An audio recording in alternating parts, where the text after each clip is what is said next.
بسم اللہ الرحمن الرحیم۔ محترم ناظرین، حضرت ابوبکر صدیق رضی اللہ عنہ کے اسلام لانے کا واقعہ روایات میں کچھ یوں ہے کہ ایک دن حضرت حکم بن حزام رضی اللہ عنہ حضرت ابوبکر صدیق رضی اللہ عنہ کے پاس بیٹھے تھے۔ اتنے میں حکم بن حزام کی باندی آئیں اور کہنے لگیں کہ آج آپ کی پھوپھی ختیجہ نے یہ دعویٰ کیا ہے کہ ان کے شوہر اللہ تعالیٰ کی طرف سے بھیجے ہوئے نبی ہیں، جیسا کہ حضرت موسیٰ علیہ السلام تھے۔ حضرت ابوبکر صدیق رضی اللہ عنہ نے جیسے ہی حکم بن حزام کی باندی کی یہ بات سنی، چپکے سے وہاں سے اٹھے اور نبی کریم صلی اللہ علیہ وسلم کے پاس آ کر بیٹھ گئے اور آپ صلی اللہ علیہ وسلم سے پوچھا۔ اس پر آپ صلی اللہ علیہ وسلم نے حضرت ابوبکر صدیق رضی اللہ عنہ کو وحی آنے کا سارا واقعہ سنایا اور فرمایا کہ اللہ تعالیٰ نے مجھے تبلیغ کا حکم دیا ہے۔ اس پر حضرت ابوبکر صدیق رضی اللہ عنہ نے فرمایا، میرے ماں باپ آپ پر قربان ہوں، آپ بالکل سچے ہیں اور آپ واقعی اللہ کے رسول ہیں۔ کہا جاتا ہے کہ حضرت ابوبکر صدیق رضی اللہ عنہ کی اس طرح فوراً قبول کرنے کی وجہ سے آپ صلی اللہ علیہ وسلم نے ان کو صدیق کا لقب عطا فرمایا۔ ایک اور روایت یہ بھی کہ آپ صلی اللہ علیہ وسلم نے صدیق کا لقب اس وقت دیا جب آپ صلی اللہ علیہ وسلم معراج سے تشریف لائے تھے۔ مکہ کے مشرکین آپ صلی اللہ علیہ وسلم کو جھٹلایا کرتے تھے، جبکہ حضرت ابوبکر صدیق رضی اللہ عنہ نے فوراً اس واقعے کو سن کر آپ کی تصدیق کی تھی اور آپ صلی اللہ علیہ وسلم نے ان کو صدیق کا لقب عطا فرمایا تھا۔ اسلام قبول کرنے کے بعد حضرت ابوبکر صدیق رضی اللہ عنہ کا نام آپ صلی اللہ علیہ وسلم نے عبداللہ رکھا، اس لیے کہ اس سے پہلے ان کا نام عبدالقعبہ تھا۔ اس لحاظ سے حضرت ابوبکر صدیق رضی اللہ عنہ وہ پہلے آدمی ہیں جن کا نام آپ صلی اللہ علیہ وسلم نے تبدیل کیا تھا۔ کہا جاتا ہے کہ حضرت ابوبکر صدیق رضی اللہ عنہ یوں بھی خوبصورت تھے اور آپ صلی اللہ علیہ وسلم نے اس مناسبت سے ان کا لقب عتیق رکھا۔ اس کا مطلب ہے خوبصورت، اس کا ایک مطلب آزاد بھی ہے۔ یہ لقب دینے کی یہ وجہ بھی بیان کی جاتی ہے کہ ان کی طرف دیکھ کر فرمایا تھا کہ یہ جہنم کی آگ سے آزاد ہیں۔ حضرت ابوبکر صدیق رضی اللہ عنہ کا مرتبہ بہت بلند تھا۔ آپ بہت خوش اخلاق تھے، شریف، سخی اور دولت مند بھی تھے۔ ان کی قوم کے لوگ ان کو بہت چاہتے تھے، لوگ ان کی مجلس میں بیٹھنا پسند کرتے تھے۔ اپنے زمانے میں حضرت ابوبکر صدیق رضی اللہ عنہ خواب کی تعبیر بتانے میں بہت ماہر تھے۔ چنانچہ ابن سیرین رحمہ اللہ کہتے ہیں کہ نبی اکرم صلی اللہ علیہ وسلم کے بعد حضرت ابوبکر صدیق رضی اللہ عنہ اس امت میں سب سے بہترین تعبیر بتانے والے عالم ہیں، اور یاد رکھا جائے کہ ابن سیرین رحمہ اللہ تعبیر بتانے میں ماہر تھے اور اس سلسلے میں ان کی کتابیں بھی موجود تھیں۔ ان کی بتائی ہوئی تعبیریں بالکل سچ ثابت ہوتی تھیں۔ کہا جاتا ہے کہ حضرت ابوبکر صدیق رضی اللہ عنہ نسب نامہ بیان کرنے میں بہت ماہر تھے، بلکہ کہا جاتا ہے کہ اس علم کے سب سے بڑے عالم تھے۔ حضرت جابر بن حاتم بھی اس علم کے ماہر تھے۔ وہ فرماتے ہیں کہ میں نے لقب ناموں کا علم اور خاص کر قریش کے نسب ناموں کا علم حضرت ابوبکر صدیق رضی اللہ عنہ سے ہی حاصل کیا ہے، اس لیے کہ وہ قریش کے نسب ناموں میں سب سے بڑے عالم تھے۔ کہتے ہیں کہ قریش کے لوگوں کو کوئی مشکل پیش آتی تو حضرت ابوبکر صدیق رضی اللہ عنہ سے رابطہ کرتے تھے۔ حضرت ابوبکر صدیق رضی اللہ عنہ کے بارے میں حضور پاک صلی اللہ علیہ وسلم فرماتے تھے کہ میں نے جس کو بھی اسلام کی دعوت دی، اس نے کچھ نہ کچھ سوچ بچار اور کسی قدر وقفے کے بعد اسلام قبول کیا، سوائے ابوبکر کے۔ وہ بغیر کچھ سوچے سمجھے یا وقت لیے مسلمان ہو گئے۔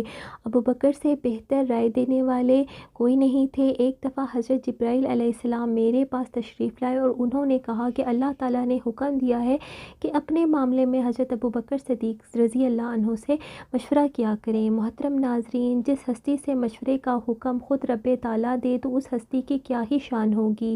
یہ اسی حکم پر تھا کہ حضرت ابوبکر صدیق رضی اللہ عنہ حضور صلی اللہ علیہ وسلم کے ساتھ وزیر کے درجے میں تھے۔ آپ ہر معاملے میں ان سے مشورہ کیا کرتے تھے۔ ایک حدیث میں آتا ہے کہ آپ صلی اللہ علیہ وسلم فرماتے ہیں، اللہ تعالیٰ نے میری مدد کے لیے 4 وزیر مقرر فرمائے تھے، ان میں سے 2 آسمان والوں میں سے ہیں اور 2 زمین والوں میں سے۔ آسمان والے حضرت جبرائیل علیہ السلام اور حضرت میکائیل علیہ السلام، اور 2 زمین والے حضرت ابوبکر صدیق اور دوسرے حضرت عمر ہیں۔ اسلام قبول کرنے سے پہلے حضرت ابوبکر صدیق رضی اللہ عنہ نے ایک خواب دیکھا۔ خواب میں دیکھا کہ ایک چاند مکہ مکہ میں اتر آیا ہے اور چاند کا ایک ایک حصہ مکہ کے ایک ایک گھر میں داخل ہو گیا ہے، اور پھر سارے کا سارا چاند حضرت ابوبکر صدیق رضی اللہ عنہ کی گود میں آ گیا ہے۔ آپ نے یہ خواب ایک عیسائی عالم کو سنایا۔ اس نے کہا کہ تم اپنے نبی کی پیروی کرو گے جس کا انتظار ساری دنیا کر رہی ہے، جس کے ظہور کا وقت قریب آ گیا ہے، اور یہ کہ پیروکاروں میں سے تم سب سے زیادہ خوش نصیب انسان ہوں گے۔ ایک دوسری روایت میں ہے کہ عالم نے کہا تھا کہ اگر تم اپنا خواب بیان کرنے میں سچے ہو تو بہت جلد تمہارے قوم میں سے نبی ظاہر ہوں گے، تم نبی کی زندگی میں ان کی پیروی کرو گے اور ان کی وفات کے بعد ان کے خلیفہ ہوں گے۔ اس خواب کے بعد حضرت ابوبکر صدیق رضی اللہ عنہ کو یمن جانے کا اتفاق ہوا۔ یمن میں ایک بوڑھے عالم کے گھر ٹھہرے۔ اس نے آسمانی کتابیں پڑھ رکھی تھیں۔ حضرت ابوبکر صدیق رضی اللہ عنہ کو دیکھ کر کہا کہ میرا خیال ہے کہ تم حرم کے رہنے والے ہو، اور میرا خیال ہے کہ تم قریشی ہو اور نبی کے خاندان سے ہو۔ حضرت ابوبکر صدیق رضی اللہ عنہ نے جواب میں کہا تم نے بالکل ٹھیک کہا۔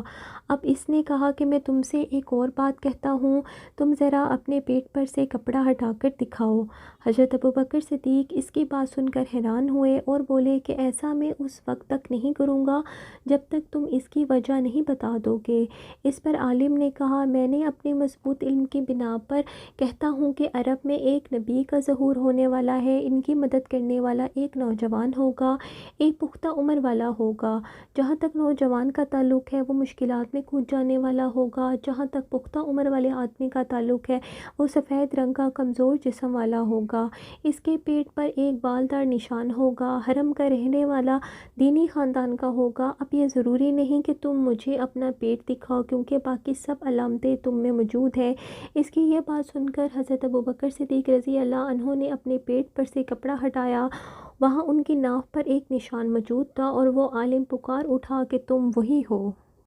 محترم ناظرین، حضرت ابوبکر صدیق رضی اللہ عنہ کہتے ہیں کہ جب میں یمن میں اپنی خریداری اور تجارتی کام کر چکا تو رخصت ہونے کے وقت اس عالم کے پاس آیا۔ اس وقت اس نے مجھ سے کہا میری طرف سے چند شعر سن لو جو میں نے نبی کی شان میں کہے ہیں۔ اس پر میں نے کہا کہ اچھی بات ہے، سناؤ۔ تب اس نے مجھے وہ شعر سنائے۔ اس کے بعد جب میں مکہ پہنچا تو نبی کریم صلی اللہ علیہ وسلم اپنی نبوت کا اعلان کر چکے تھے، اور انہی میں میرے پاس قریش کے بڑے بڑے سردار آئے، اور انہی میں سب سے زیادہ اہم عقبہ بن ابی معیط، شیبہ، ابو جہل اور ابو البختری تھے۔ انہوں نے مجھ سے کہا کہ اے ابو بکر، ابو طالب کے یتیم نے دعویٰ کیا ہے کہ وہ نبی ہیں، اگر آپ کا انتظار نہ ہوتا تو ہم اس وقت تک صبر نہ کرتے، اب جب آپ آ گئے ہیں تو یہ معاملہ آپ ہی دیکھیں گے۔ اور یہ بات انہوں نے اس لیے کہی تھی کہ حضرت ابوبکر صدیق نبی کریم صلی اللہ علیہ وسلم کے قریبی دوست تھے۔ حضرت ابوبکر صدیق نے فرمایا کہ میں نے اچھے انداز میں ان لوگوں کو ٹال دیا اور خود آپ صلی اللہ علیہ وسلم کے دروازے پر دستک دی۔ آپ صلی اللہ علیہ وسلم باہر تشریف لے آئے۔ مجھے دیکھ کر آپ صلی اللہ علیہ وسلم نے ارشاد فرمایا، اے ابو بکر، میں تمہارے اور باقی تمام مسلمانوں کے لیے اللہ کا نبی بنا کر بھیجا گیا ہوں، اس لیے آپ اللہ تعالیٰ پر ایمان لے آؤ۔ اس پر میں نے کہا کہ آپ صلی اللہ علیہ وسلم کے پاس اس بات کا کیا ثبوت ہے؟ آپ نے میری بات سن کر ارشاد فرمایا، اس بوڑھے کے وہ شعر جو اس نے آپ کو سنائے تھے۔ یہ سن کر میں حیران رہ گیا اور کہا میرے دوست، آپ کو اس بارے میں کس نے بتایا؟ آپ نے ارشاد فرمایا، اس عظیم فرشتے نے جو مجھ سے پہلے تمام نبیوں کے پاس آیا کرتے تھے۔ حضرت ابوبکر صدیق رضی اللہ عنہ نے کہا، اپنا ہاتھ لائیے، میں گواہی دیتا ہوں کہ اللہ کے سوا کوئی معبود نہیں، اور یہ کہ آپ اللہ کے رسول ہیں۔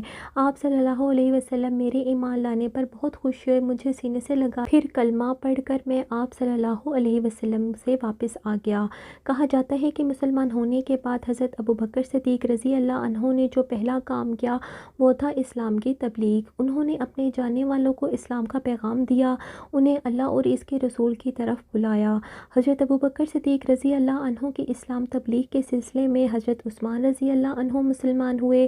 حضرت عثمان رضی اللہ عنہ کے مسلمان ہونے کی خبر ان کے چچا حاکم کو ہوئی۔ اس نے انہیں پکڑ لیا اور کہا کہ تو اپنے باپ دادا کا دین چھوڑ کر محمد کے دین پر چلتا ہے، میں تجھے اس وقت تک نہیں چھوڑوں گا جب تک تو وہ دین نہیں چھوڑے گا۔